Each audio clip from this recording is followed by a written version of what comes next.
तुमच्यासाठी एक छोटीशी मराठी कथा. एक कप चहा. सखाराम. वयाची 70 उलटलेला एक साधा माणूस. त्याची पत्नी रखमा 2 वर्षांपूर्वी देवाघरी गेली होती. तिच्या जाण्याने घरात एक मोठी पोकळी निर्माण झाली होती. सकाळ संध्याकाळच्या चहाचा कप आता तो एकटाच प्यायचा. चहा बनवताना त्याला रखमाची खूप आठवण यायची. ती नेहमी म्हणायची, तुमच्या हातचा चहा फार गोड लागतो. पण सखारामला माहीत होतं की तो चहा गोड लागत नव्हता, तर त्यात रखमाचं प्रेम मिसळलेलं होतं.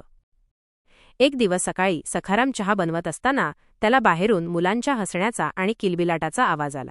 तो खिडकीतून बाहेर बघतो तर त्याच्या घरासमोरच्या फुटपाथवर 2 लहान मुलं बसली होती. त्यांच्या हातात काहीच नव्हतं आणि थंडीमुळे ते कुडकुडत होते.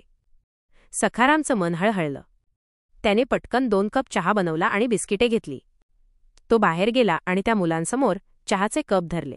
मुलांनी आश्चर्याने त्याच्याकडे पाहिले. एका मुलाने भीतभीतच कप घेतला, तर दुसऱ्याने हसतमुख चेहरा करून कप स्वीकारला. सखारामने त्यांना बिस्किटे दिली. बिस्किटे खाताना आणि गरम चहा पिताना त्यांच्या चेहऱ्यावर एक वेगळंच समाधान दिसत होतं. मुलांनी चहा संपवल्यावर सखारामचे आभार मानले. काका, तुमचा चहा खूप गोड आहे, एक मुलगा म्हणाला. हे ऐकून सखारामच्या डोळ्यात पाणी आलं. त्याला रखमाचे शब्द आठवले. त्याला कळलं की चहा गोड होण्यासाठी फक्त साखर पुरेशी नसते, त्यात मायेची ऊब असावी लागते. त्या दिवसापासून सखाराम रोज सकाळी 2 कप चहा जास्त बनवू लागला. 1 त्याच्यासाठी आणि 2 त्या लहान मुलांसाठी. आणि तो चहा आता खरोखरच खूप गोड लागत होता.